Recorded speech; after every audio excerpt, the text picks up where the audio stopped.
স্বাগত সবাইকে তপাস কিচেনে। বন্ধুরা, আজকে নিয়ে এসেছি আমের খুব সুন্দর একটা আচার, আমের জেলি আচার। আপনারা তো অনেক রকমভাবেই আমের আচার তৈরি করছেন আমের এই সময়ে, কাঁচা আমের সময়ে। তো আমি বলি একবার এরকম করে তৈরি করে দেখুন, দারুণ টেস্টি হয়, পরিশ্রমও খুব কম, খুব অল্প সময়ে হয়ে যায়। চলুন দেখে নিই আমের এই জেলি আচারটা কিভাবে তৈরি করলাম। সংরক্ষণ করার জন্য কিন্তু কোনো কিছুর দরকার নেই, এভাবে তৈরি করেই রেখে দেবেন। ফ্রিজেও রাখতে হবে না, এমনিই রেখে দেওয়া যাবে বাইরে। চলুন তাহলে দেখে নিই।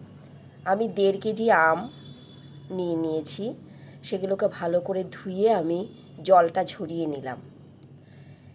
এবার এই আমগুলোকে আমি কেটে নেব।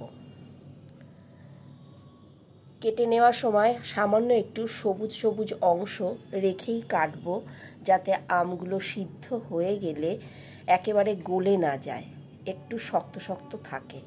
সেই জন্যই এভাবে হালকা একটু সবুজ অংশ রেখে আমগুলোকে সরু সরু পিস করে কেটে নিলাম। একটা পাত্রে আমি 1.5 কেজি আমের জন্য নিয়ে নিলাম 800 গ্রাম চিনি, আর তার সাথে দিয়ে দেব প্রায় 100 গ্রাম আখের গুড়। অল্প একটু আখের গুড় দিয়ে চিনির সাথে সামান্য একটু জল দিয়ে ভালো করে মিশিয়ে নিচ্ছি।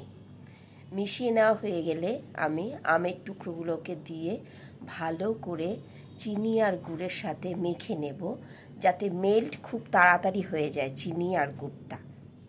ভালো করে মেখে 2 ঘন্টা থেকে 3 ঘন্টার জন্য আমি এটাকে ঢেকে রেখে দিচ্ছি। 3 ঘন্টা পর দেখুন সব মেল্ট হয়ে গেছে চিনিটা আর গুড়টা। এবার গ্যাসে মিডিয়াম ফ্লেমে বসিয়ে এটাকে আমি 10 থেকে 15 মিনিট ভালো করে মিডিয়াম ফ্লেমে জাল করে নিচ্ছি। আমগুলোকে ভালো করে চিনির শিরাতে সিদ্ধ করে নিচ্ছি।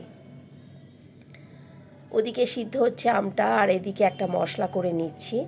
1 চামচ জিরের সঙ্গে 1/2 চামচ করে মৌরি আর ধনে, তার সাথে এলাচ, দারচিনি, একটা শুকনো লঙ্কা আর 3 থেকে 4টে গোলমরিচ একসাথে ভেজে নিলাম, ভেজে বেটে নিলাম। এদিকে আমের আচারটা তৈরি হয়ে গেছে।